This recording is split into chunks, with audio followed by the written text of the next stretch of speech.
کہ اللہ مال دے پھر بھی اللہ، چھین لے پھر بھی اللہ. یہ نہ کہ مال آ گیا تو ہم کمائے ہیں، ہمیں بیٹا بھیجا ہے، ہم کیے تو ملا ہے، اور چلا جائے تو اللہ کا رولا یہ تو لے گئے نہیں. ایسا نہیں ہونا چاہیے. دینے والا بھی اللہ، جب ملے اللہ کا شکر ادا کرے، جب چلا جائے صبر کرے، اللہ پر بھروسہ کرے کہ اللہ پھر دے گا. تو ان کی بچی کی شاید آج برتھ ڈے تھا. کیا تھا؟ Birth day. نہیں جانتے آپ لوگ؟ جنم دن. یہ مسلمانوں میں بھی رواج پاتا جا رہا ہے. میرے عزیز بھائیوں، مسلمانوں میں رواج پاتا جا رہا ہے، شرعاً اس کی کوئی گنجائش نہیں ہے. کھلے عام کہتا ہوں، شرعاً اس کی کوئی گنجائش، یہ شریعت کا کوئی حصہ نہیں ہے، ایک لغو چیز ہے.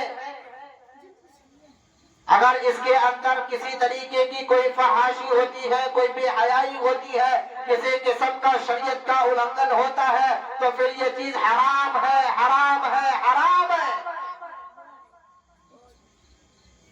پہلا اس کی خوشی صرف آدمی یہ سوچ لے کہ ہاں میرا بیٹا پیدا ہوا، میری بیٹی پیدا ہوئی، اور خوش ہو گیا، اور دو چار کچھ اگر کرتا ہے تو وہ اللہ جانے، اس کا کام جانے. لیکن اگر شریعت کے خلاف اتر کر کے کوئی برتھ ڈے کے نام پر، کوئی جنم دن کے نام پر، کوئی پیدائش دن کے نام پر، کوئی آج کے یوم ولادت کے نام پر اگر کسی طریقے کی کوئی لغویات کو شامل کرتا ہے، اور اس میں مزید گانے بجانے کر کے خود بھی ڈانس پارٹی کرتا ہے، اپنے گھر کی عورتوں کو بھی ڈانس پارٹی کرنے پہ مجبور کرتا ہے، اور گھر کے گاؤں سماج کے لوگوں کو بھی، خواہ وہ جلانے کی نیت سے کیوں نہ ہو، خواہ وہ کسی کو چڑھانے کی نیت سے کیوں نہ ہو، خواہ وہ کسی کو بتانے کی نیت سے کیوں نہ ہو. میرے عزیز نوجوانوں، یاد رکھنا، اگر دشمن کو گندا اٹھا کر کے مارا جائے تو آپ کے ہاتھ میں بھی گندا لگے گا، چاہے دشمن کو گندا پڑے یا نہ پڑے. آپ نے کسی دشمن کو جلانے کے لیے، بہت سارے لوگ کہتے کہ مولوی صاحب آپ نے نہ سمجھیے گا، فلاں کو جلانے کے لیے اس کو کیا ہو. کتھی جلائے ہو؟ جلانے کے لیے کیا کیے ہیں؟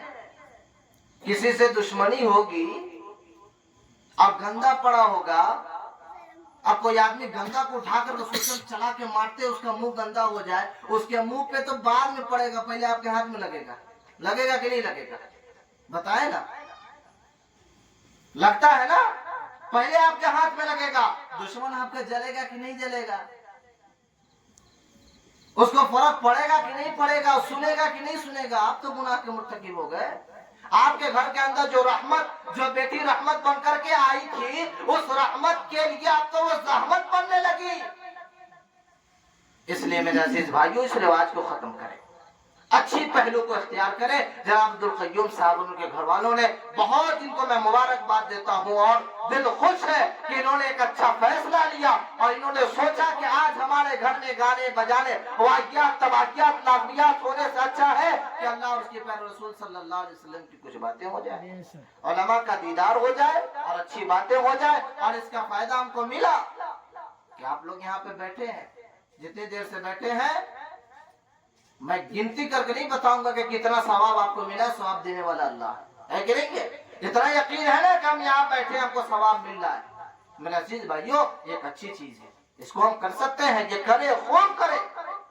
لیکن لغویات سے بچے بچائیں. اپنے گھر کے ماحول کو، سب سے بڑی چیز ہے کہ آپ گانے کے ماحول سے بچائیں، بے حیائی کے ماحول سے بچائیں، بچیوں کو بے حیا ہونے سے بچائیں. میرے عزیز بھائیوں، وقت نہیں ہے، بہت سارے دکھڑے ہیں، بچیاں ہماری مرتد ہو رہی ہیں، دوسروں کے پاس جا رہی ہے، اور ہمیں پتہ تک نہیں، خبر تک نہیں، اور بعد میں خبر بھی چلتی ہے، پتہ بھی لگتا ہے. اس وقت پھر یہ بات آتی ہے، چڑیا چگ گئی کھیت، پچھتاوا کر کے ہوگا کیا. میرے عزیزوں، ہمیں اپنے گھر کے اوپر نگہداری رکھنی ہے، اپنے گھر کے بال بچوں کی پرورش کے اوپر ہمیں خود دھیان رکھنا ہے، اور واقعات، تباہیات والے غلط ماحول سے اپنے اولادوں کو دور رکھے. دعا کرے اللہ تبارک و تعالی ہم سبوں کو کہنے سننے سے زیادہ عمل کرنے کی توفیق عطا فرمائے. وما علینا الا البلاغ.